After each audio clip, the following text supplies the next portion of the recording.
es el taller colaborativo de investigación del verano 2021, porque esperamos poder repetirlo.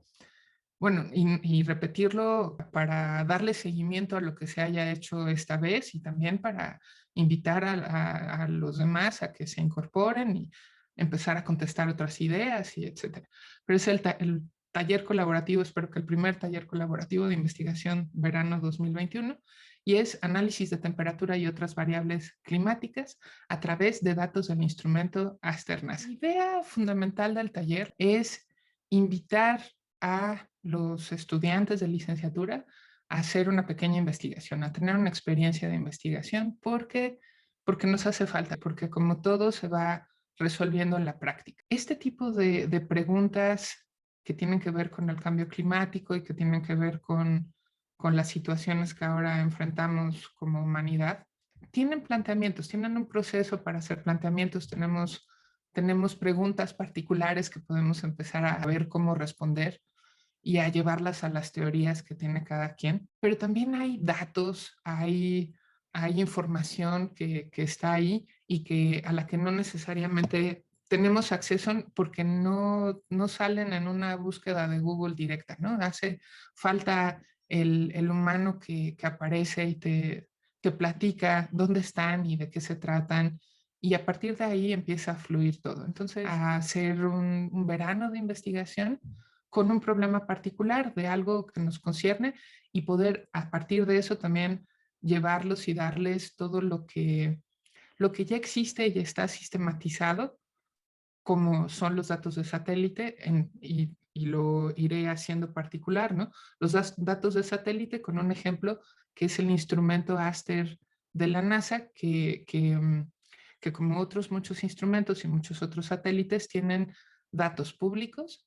que hay que aprender a trabajar y que se pueden leer a partir de programas que son sencillos y que los podemos usar para empezar a contestar las preguntas que nosotros tengamos. La invitación está abierta a estudiantes de ciencias sociales, de ingenierías, de matemáticas, y, y,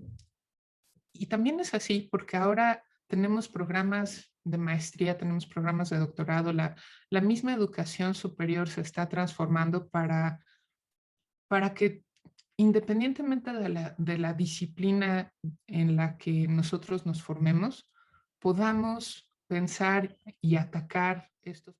¿Qué efecto tiene que haya más nubes o menos en el calentamiento global? Es algo que todavía no está determinado. Hay muchas preguntas que tenemos abiertas en, en la modelación del cambio climático que tienen efectos muy directos sobre la producción de comida, sobre dónde va a llover y dónde no va a llover, entonces dónde vamos a poder producir comida y dónde no. Cómo entonces, si por ejemplo queremos saber dónde va a haber agua y dónde no, podemos usar los datos y estas bases cuantitativas para después desarrollar nosotros propuestas de dónde vamos a poner contenedores, dónde vamos a construir cosas y dónde no, cómo nos vamos a adaptar, cuáles van a ser las zonas que van a quedar absolutamente sin agua, cómo podríamos generar agua en esas zonas, qué tenemos en el país, qué recursos tenemos en el país que nos puedan ayudar a empezar a resolver estos problemas en términos de energía, que además es esta idea del nexo donde está atado, ¿no? El agua está atada con la alimentación y también está atada con la energía que necesitas para poder producirla o poder llevarla a algún lugar. Y en términos de la energía, igual podemos verla a través de estos datos de satélite y de estas primeras ideas, como dónde hay más radiación, dónde hay una intensidad de radiación que nos permita realmente poner ahí pantallas solares y aprovechar para introducir ideas eh, novedosas sobre cómo utilizar esa energía para tener formas limpias en otras horas que no sean exactamente las horas en las que tenemos esa intensidad de energía solar, y en el país entonces en donde podemos encontrar esa energía y cómo la podemos usar. Eh, Pongo otras variables climáticas porque tenemos presión, tenemos muchas otras variables que tienen que ver con en dónde llueve y en dónde no llueve. Entonces, la invitación es para todos, la invitación es a plantear estas preguntas y ver cómo podemos usar estos datos para resolverlas, y a hacer un proceso de investigación organizado donde podamos contestar una pregunta. ¿Y cómo podemos salir de la sensación de no sé cómo se hace esto y avanzar a poder contestar una pregunta y cuestionarla y ver cómo siempre que contestamos una pregunta surgen otras preguntas a partir de esa? Y cómo el proceso para contestar esa pregunta parte de un planteamiento, sigue con una ruta, un camino para poder dar nuestra solución, en el que vamos viendo qué es lo que encontramos y cómo lo evaluamos y cómo llegamos al final.